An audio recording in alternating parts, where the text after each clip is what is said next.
let's get on to my top 5 with number 5, and my number 5 is going to be Yuki from Sword Art Online. Whether you like the series or not, and some, like I basically mentioned with the Time Got Killed, some do and some don't, Yuki's death was one of the most tragic things I have ever seen in anime. It really was. And it was the saddest anime death in, Sword Art Online. Because you start to get to know this character in the 2nd season, during the Mother's Rosario arc. You got Asuna, who's coming, she meets like this, she hears about this character, that's like accepts fights, and like she's like the strongest fighter, and then she fights her and then impresses her enough to bring her into her guild, which is like the Sleeping Knights. And then you're like, okay, they start getting close, connected to each other, and then you start to notice that something's off because the group doesn't want to get too close to Asuna. And then you go to find out Yuki and the rest of these group are cancer patients. They're all dying. And they're basically living their last days out in the game where they won't feel pain because they're in the nerd gear and the world and online MMO virtual stuff. Like they're dying in real life. They have pain in the real world, but if they go here, they can live out their life and like their last remaining days like not hurting, not in pain. And you start to realize, okay, these people don't have much to live in. Like Asuna becomes close to the group, especially Yuki, and you start seeing, I want to show you the real world and stuff, and then because of Kirito's technology or so, he can show it to her, and then Yuki shows Asuna the house that she used to live in, where her mother and her sister used to live in. I think they're both dead too, because I think they all had like the same thing. And you see how tragic of a backstory Yuki had, not just her and the Sleeping Knights, or whatever the group was called, the guild was called, but her mother and her sister too, and it's kind of in the family, and it really is a tragic and emotional season and arc for Asuna, because she becomes more the major focus in the season than Kirito. Kirito gets pushed to the back, and she becomes a major character, the main character with Yuki. And you see her, she's slowly but surely, it's starting to hurt her, and she even goes to the hospital to see Yuki. And then, see her death.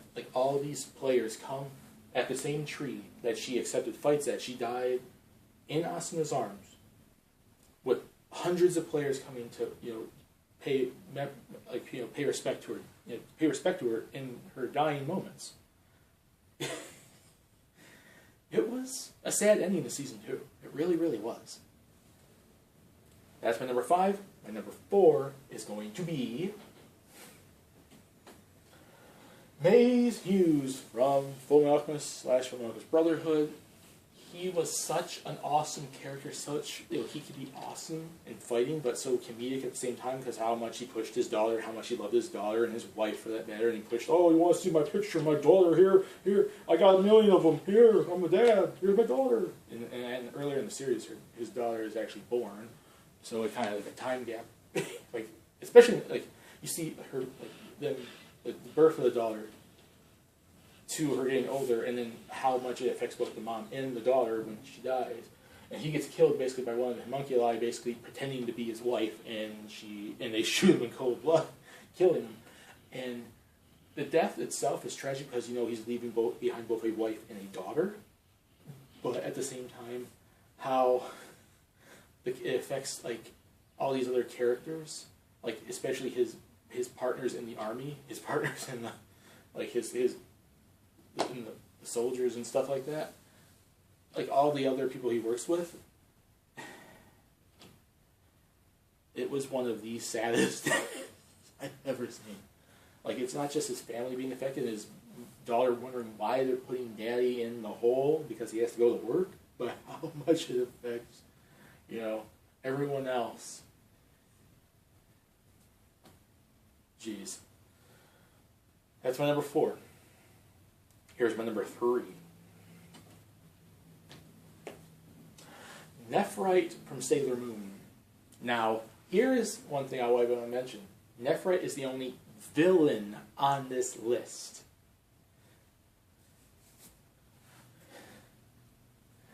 And that's in and of itself interesting because there's no other villains on this list. Or at least not villain-esque characters, and it's like this is one of the earliest deaths in anime that really was tragic to me because I grew up with Sailor Moon. It was one of the earliest animes I ever got into, and seeing him go from being one of Queen Beryl's soldiers to helping Sailor Moon and Usagi's friends and falling in love with her, and he's starting to get a little bit more humanistic and more good and stuff like that. And he goes against Queen Beryl to try to save her and everything. To save not Nehru, I think her name is Nehru, or if you want to go by the old name Molly from the deep dub, he becomes so closely connected to her, and she starts falling in love with him, and he kind of starts having a connection with her at the later moments. And it's just so tragic because you see, he's such an evil character that his heart gets changed because of Nehru. And he starts, kind of, I wouldn't say he's mostly in love with her, but he becomes a really close friend to her, and how much it tragically affects her when he dies, and it affects her, the rest of the season into about season 2.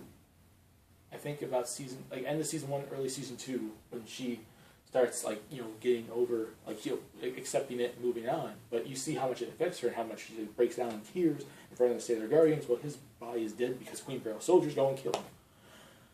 It makes you feel bad for a bad guy. And it's not really necessarily even just he's a bad guy. He's a cool character. But it's so sad to see how he goes out in the anime. And like I said, it's the earliest death that I think was sad to me because it was one of the first animes I ever got into. And basically, just to see how much of a character arc he went through, change in personality, change in his character and personality, and how much he grew as a character, even as a villain, from a villain to a good guy, and to go against his master and stuff like that. Well, it's kind of tragic, really. So here's number 2 on this list. That was number 3. We are now into number 2. Oh, jeez. Sayaka from Madoka Magica. This death is one of the most tragic deaths I personally have ever experienced. Because you want to know why? It's one of the few anime deaths in recent memory that kind of left me depressed. Just to see how she died. Sayaka was a friend of Madoka, and then, Kyubei comes in, you want to be a magical girl, and she becomes a magical girl to protect this one boy that she basically likes in the hospital because he got in an accident. He can't play an instrument. He just can't play his. I forgot what instrument he plays now, but he played instruments, and she tried to cheer him up, and he kept saying I can never play this again. Why are you presenting all this music to me and stuff like that? And she felt bad, so she used her wish to make him better, and she became a magical girl. Then you go to find out becoming a magical girl is not really that nice of a thing. And they have to basically continuously kill witches and get the stuff to consider themselves because they're no longer human. Their body's basically like a doll, and this little necklace thing they wear is basically where their soul's at. And she basically views herself as a monster, and it basically breaks her character down to the point where she becomes an evil witch, and they have to kill her. And it seriously, and I should have not fell for it, it seriously makes you think, oh, they could save Sayaka. They could save Sayaka. No, they can't. And to see how much she felt after becoming a magical girl, how much her world went, because she viewed herself as a monster. Basically, becoming a magical girl to her was like she was no longer human, and it just basically broke her down and made her go crazy, and broke her down, basically made her go, and then she becomes an evil witch, and they have to kill her because there's no way to go back apparently, and it fools you into thinking, oh, we're gonna save her, we're gonna bring her back, and I fell for it, and it left me depressed for a month.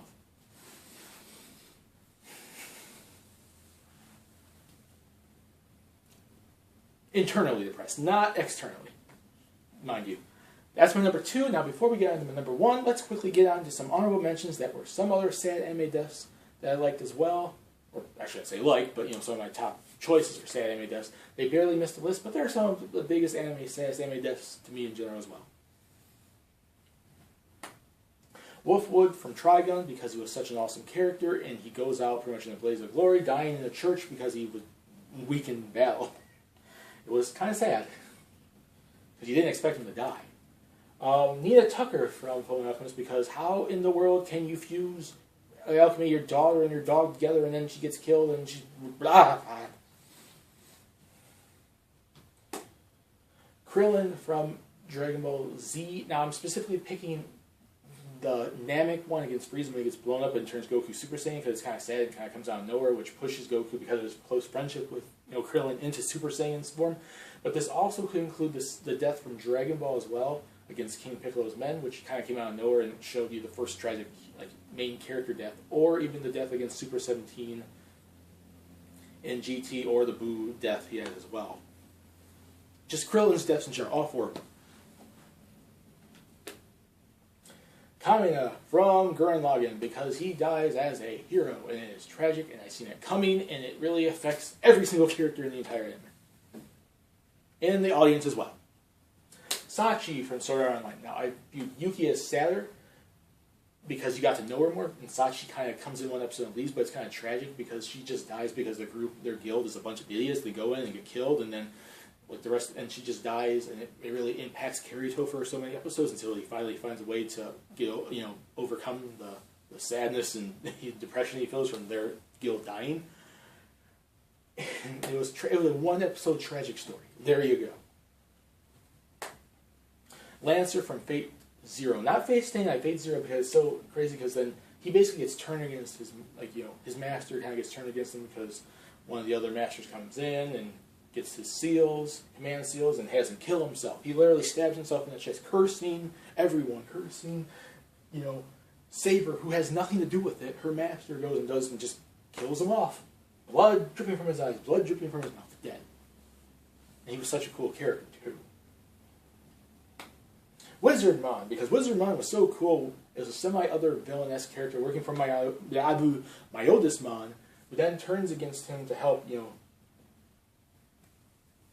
Kari and Galamon, and basically, him dying, protecting them, such a tragic, turning against evil master type of thing. And on the topic of Digimon, another very tragic one goes to Leomon from the Season 3 one, because it leaves Jerry in a broken, depressed state, and it was so effing sad. L from Death Note, because you start to really like the character. There's this close friendship between him and Light. And then Light just goes and stabs him in the back and kills the guy because, he's Kira and he wants to kill people. Oh. Seriously, Light. Oh, jeez.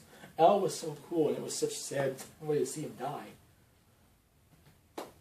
And Piccolo. Most importantly, the Saiyan Saga Piccolo, where he protected Gohan, and you start seeing his coming and becoming a good guy finally make its full circle to protect Gohan from Nappa's blast. But it also can apply to his death and sacrifice for the Earth in GT as well, but most importantly, the same one. Now we are on to number 1. My top number 1 saddest anime death of all time is, drumroll please, it is Asuma from Naruto. Now, when I said Sayaka was sad, I say anime death, it was because of depression. It was just because of the death itself and how much it drove the character, and, which easily could make it number 1, and Asuma could be number 2. These two are pretty interchangeable. Asuma's death was number 1, not just because of how tragic his death is, but how it impacts everyone else, how it affects his team especially, and especially Shikamaru. He dies fighting the enemy, and basically, Shikamaru doesn't attend his funeral, and he's just tragically sitting at home talking with his dad, how am I supposed to feel about this? How am I supposed to move on from this? How am I supposed to go on from my, sensei's death, Asuma's death? And his dad's like, that's up to you. You have to figure out your way how to overcome this roadblock. That's essentially what he talked about. Not exactly word for word, but whatever. And he's playing that, what was it, shogi or whatever it is that he plays with Asuma, with his dad, and he's just sitting there looking at it.